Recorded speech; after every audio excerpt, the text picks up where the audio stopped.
Wuthering Heights, Chapter 24. At the close of 3 weeks, I was able to quit my chamber and move about the house. And on the first occasion of my sitting up in the evening, I asked Catherine to read to me, because my eyes were weak.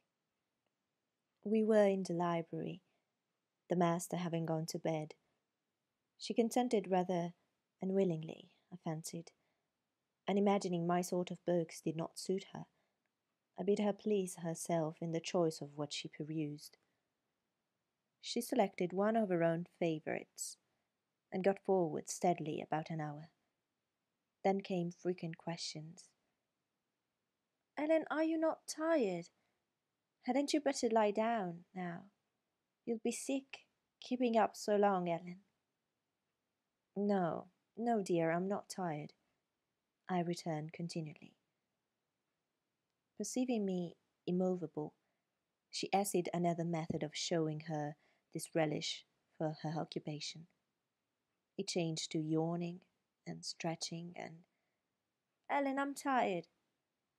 "Give over then and talk," I answered. That was worse. She fretted and sighed and looked at her watch till 8, and finally went to her room, completely overdone with sleep, judging by her peevish, heavy look and the constant rubbing she inflicted on her eyes. The following night she seemed more impatient still, and on the third, from recovering my company, she complained of a headache and left me. I thought her conduct odd, and having remained alone a long while, I resolved on going and inquiring whether she were better, and asking her to come and lie on the sofa, instead of upstairs in the dark. No Catherine could I discover upstairs, and none below. The servants affirmed they had not seen her. I listened at Mr. Edgar's door. All was silence.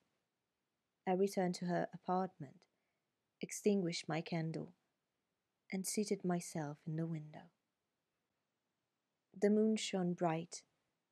A sprinkling of snow covered the ground, and I reflected that she might possibly have taken it into her head to walk about the garden for refreshment.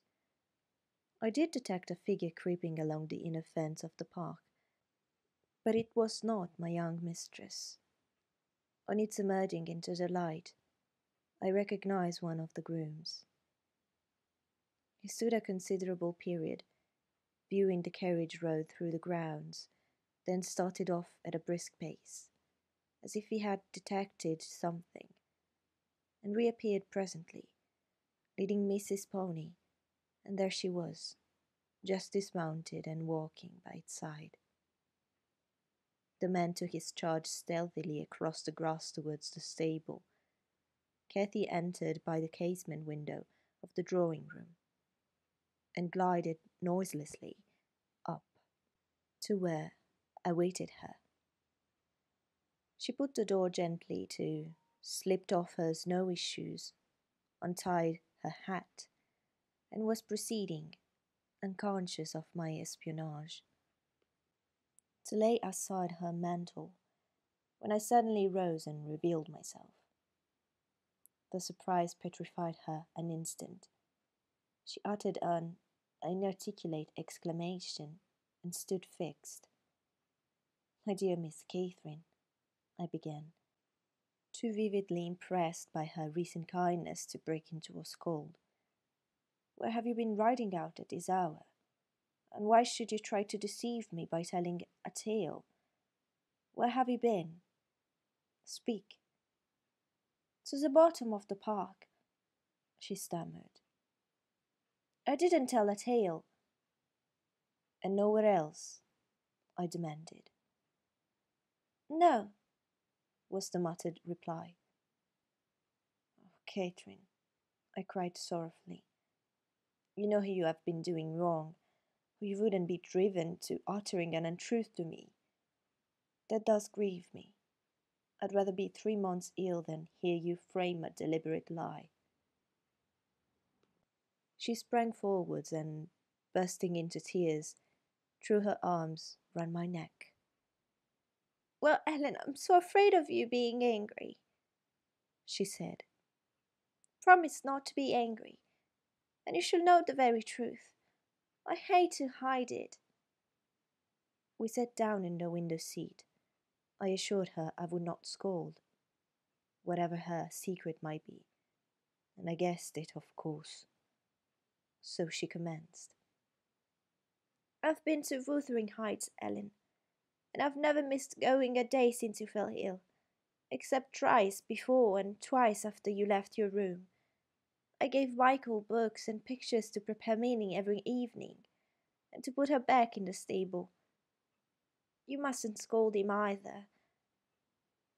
I was at the Heights by 6:30 and generally stayed till 8:30, and then galloped home. It was not to amuse myself that I went. I was often wretched all the time. Now and then I was happy, once in a week perhaps. At first I expected there would be sad work persuading you to let me keep my word to Linton, for I had engaged to call again next day, when we quitted him, but as you stayed upstairs on the morrow, I escaped that trouble. While Michael was refastening the lock of the park door in the afternoon, I got possession of the key, and told him how my cousin wished me to visit him, because he was sick and couldn't come to the Grange, and how Papa would object to my going. And then I negotiated with him about the pony. He is fond of reading, and he thinks of leaving soon to get married. So he offered, if I would lend him books out of the library, to do what I wished. But I preferred giving him my own, and that satisfied him better. On my second visit, Linton seemed in lively spirits, and Zillah, that is the housekeeper, made us a clean room and a good fire, and told us that as Joseph was out at a prayer meeting at Hareton Earnshaw was off with his dogs, robbing our woods of pheasants, as I heard afterwards, we might do what we liked. She brought me some warm wine and gingerbread, and appeared exceedingly good-natured, and Linton sat in the armchair, and I in the little rocking-chair on the hearthstone, and we laughed and talked so merrily, and found so much to say. We planned where we would go, and what we would do in summer. I needn't repeat that, because he would call it silly. One time, however, we were near quarrelling.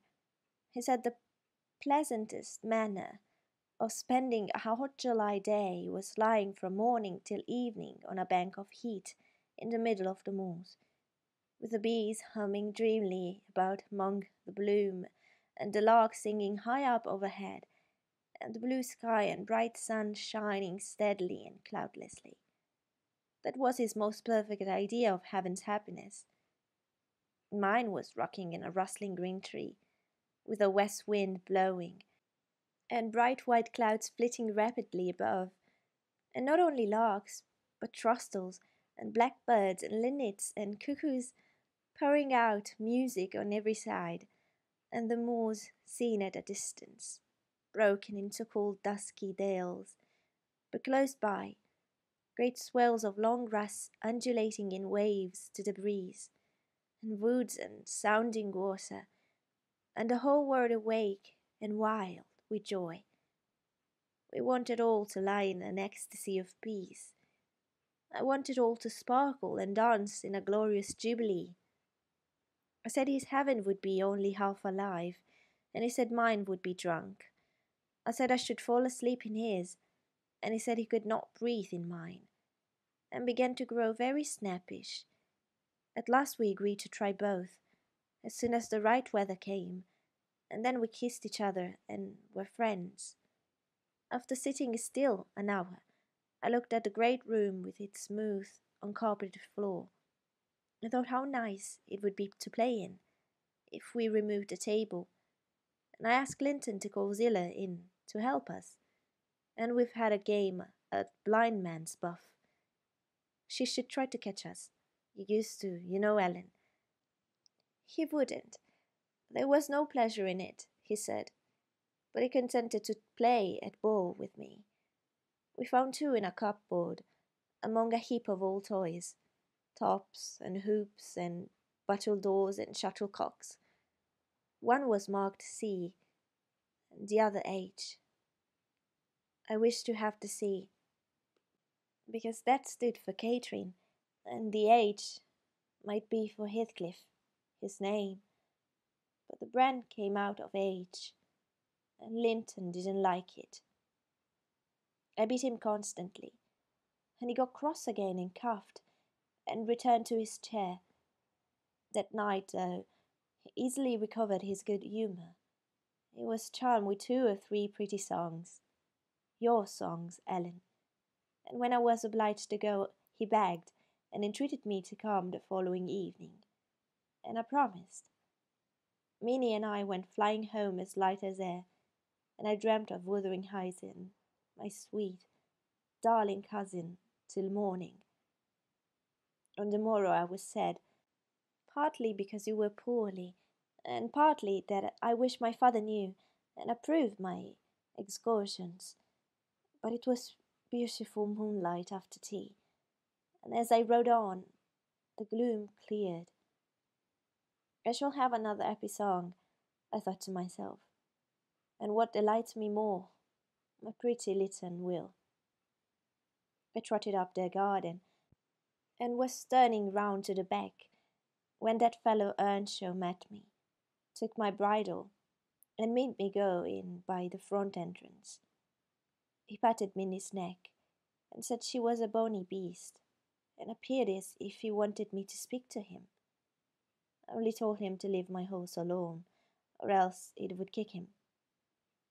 He answered in his vulgar accent, it wouldn't do much hurt if it did, and surveyed its legs with a smile. I was half inclined to make it try, however. He moved off to open the door, and as he raised the latch, he looked up to the inscription above and said, with a stupid mixture of awkwardness and elation, Miss Catherine, I can read your nah. Wonderful, I exclaimed. Pray let us hear you. You are grown clever. He spelt and drawled over by syllables the name Hareton Earnshaw. And the figures, I cried encouragingly, perceiving that he came to a dead halt. I cannot tell them yet, he answered. Oh, you dunce, I said, laughing heartily at his failure. The fool stared, with a grin hovering about his lips and a scowl gathering over his eyes, as if uncertain whether he might not join in my mirth, whether it were not pleasant familiarity, or what it really was, contempt.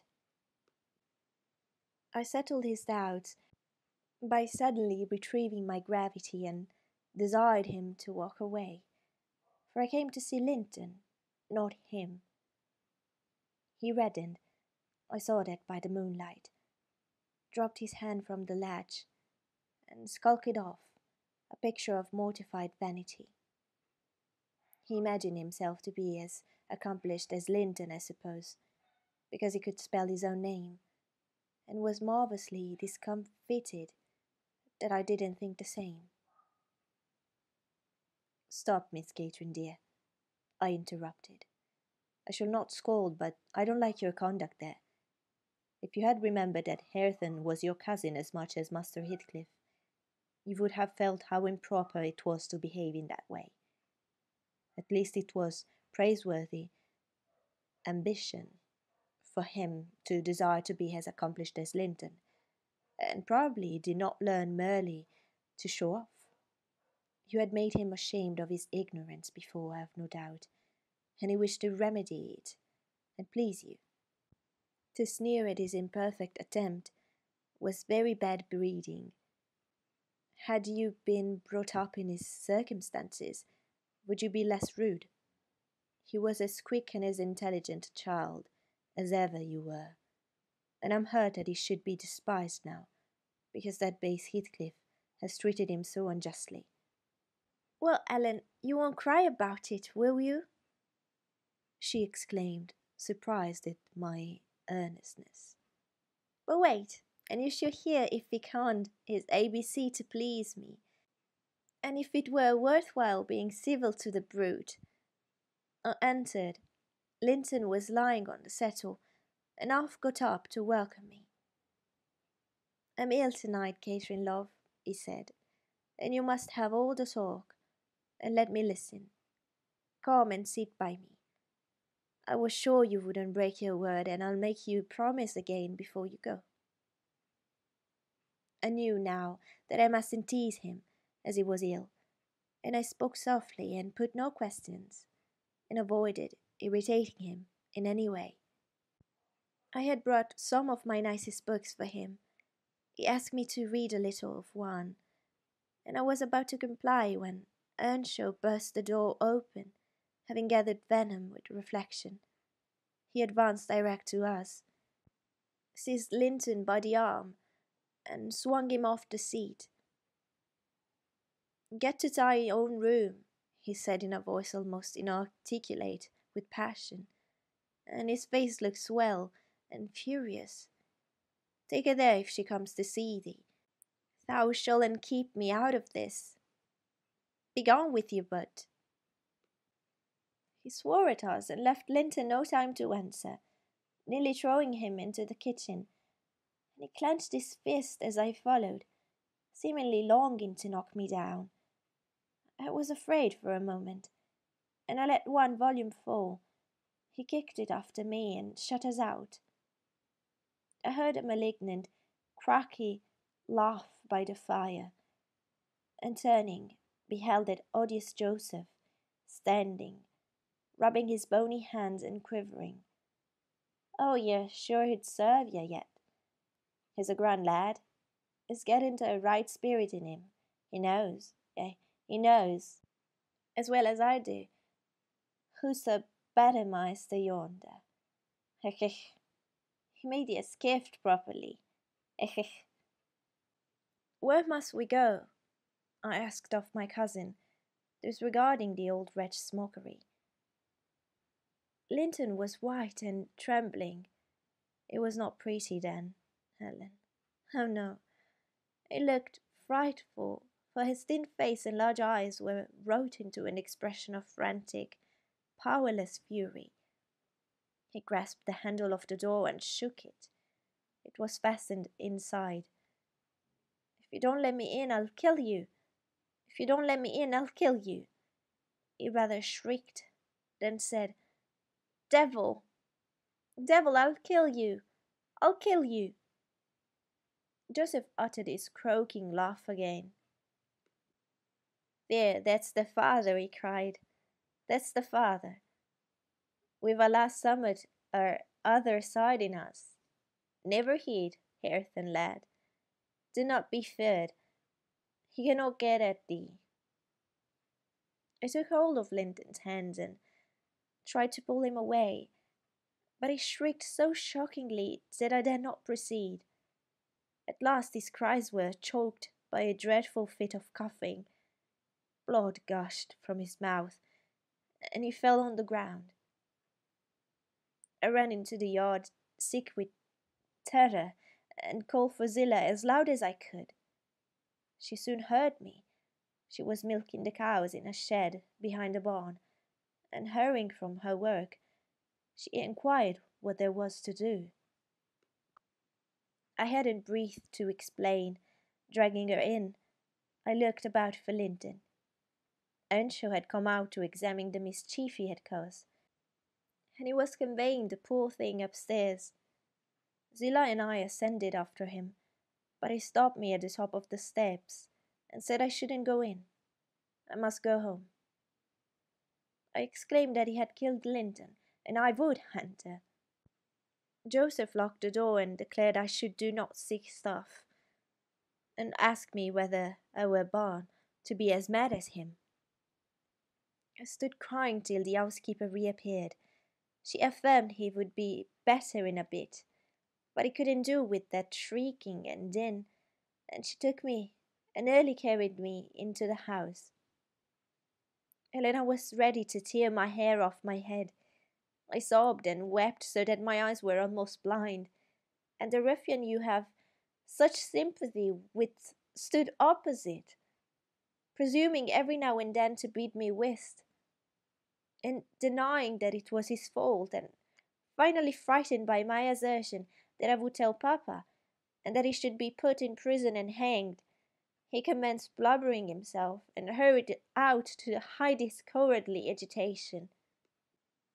Still, I was not rid of him.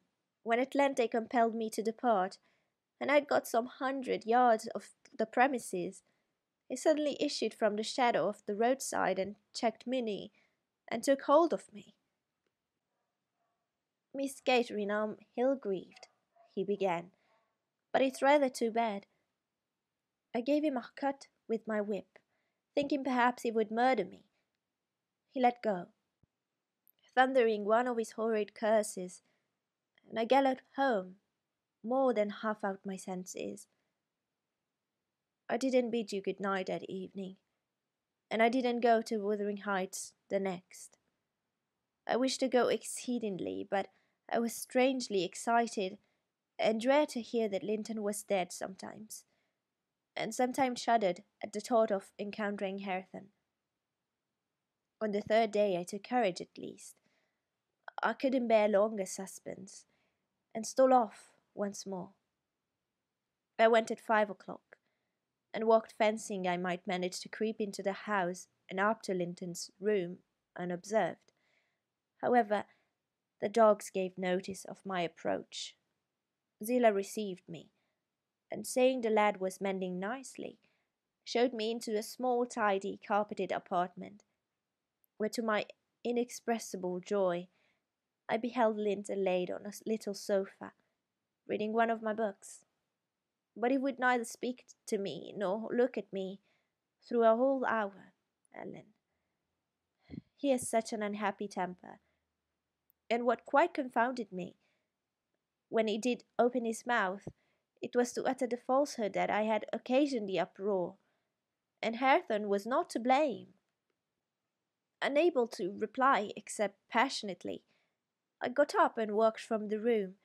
I sent after me a faint Catherine. I did not reckon on being answered so, but I wouldn't turn back, and the morrow was the second day on which I stayed home, nearly determined to visit him no more. But it was so miserable going to bed and getting up and never hearing anything about him, that my resolution melted into air before it was properly formed. It had appeared wrong to take the journey once. Now it seemed wrong to refrain. Michael came to ask if he must saddle Minnie. I said yes, and considered myself doing a duty as she bore me over the hills. I was forced to pass the front windows to get to the court. It was no use trying to conceal my presence. "Young master is in the house," said Zillah, as she saw me making for the parlour. I went in. Earnshaw was there also, but I quitted the room directly. Linton sat in the great armchair half asleep, walking up to the fire. I began in a serious tone, partly meaning it to be true. "As you don't like me, Linton, and as you think I come on purpose to hurt you, and pretend that I do so every time, this is our last meeting. Let us say good-bye, and tell Mr. Heathcliff that you have no wish to see me, and that he mustn't invent any more falsehoods on the subject." "Sit down and take your hat off, Catherine," he answered. "You are so much happier than I am. You ought to be better. Papa talks enough of my defects, and shows enough scorn of me, to make it natural I shall doubt myself. I doubt whether I am not altogether as worthless as he calls me frequently, and then I feel so cross and bitter I hate everybody. I am worthless, and bad in temper and bad in spirit, almost always, and if you choose, you may say good-bye. You get rid of an annoyance. Only, Catherine, do me this justice. believed that if I might be as sweet and as kind and as good as you are, I would be, as willingly, and more so than as happy and as healthy, and believe that your kindness has made me love you deeper than if I deserved your love. And though I couldn't and cannot help showing my nature to you, I regret it and repent it, and shall regret and repent it till I die. I felt he spoke the truth, and I felt I must forgive him, and though we should quarrel the next moment, I must forgive him again. We were reconciled, but we cried, both of us, the whole time I stayed. Not entirely for sorrow, yet I was sorry Linton had that distorted nature. He never let his friends be at ease, and he'll never be at ease himself. I've always gone to his little parlour since that night, because his father returned the day after. About 3 times, I think. We have been merry and hopeful, as we were the first evening. The rest of my visits were dreary and troubled, now with his selfishness and spite, and now with his suffering. But I've learned to endure the former with nearly as little resentment as the latter. Mr. Heathcliff purposely avoids me. I have hardly seen him at all. Last Sunday, indeed, coming earlier than usual, I heard him abusing poor Linton cruelly for his conduct of the night before. I can't tell how he knew of it, unless he listened. Linton had certainly behaved provokingly. However, it was the business of nobody but me, and I interrupted Mr. Heathcliff's lecture by entering and telling him so. He burst into a laugh and went away, saying he was glad I took that view of the matter. Since then, I've told Linton he must whisper his bitter things. Now, Ellen, you have heard all, and I can't be prevented from going to Wuthering Heights, except by inflicting misery on 2 people, whereas, if you'll only not tell Papa, my going need disturb the tranquillity of none. You'll not tell, will you? It will be very heartless if you do. I'll make up my mind on that point by tomorrow, Miss Catherine, I replied. It requires some study, and so I'll leave you to your rest and go think it over. I thought it over aloud in my master's presence, walking straight from her room to his, and relating the whole story, with the exception of her conversations with her cousin, and any mention of Hareton. Mr. Linton was alarmed and distressed more than he would acknowledge to me. In the morning, Catherine learned my betrayal of her confidence, and she learned also that her secret visits were to end. In vain she wept and writhed against the interdict, and implored her father to have pity on Linton. All she got to comfort her was a promise that he would write and give him leave to come to the Grange when he pleased, but explaining that he must no longer expect to see Catherine at Wuthering Heights. Perhaps, had he been aware of his nephew's disposition and state of health, he would have seen fit to withhold even that slight consolation.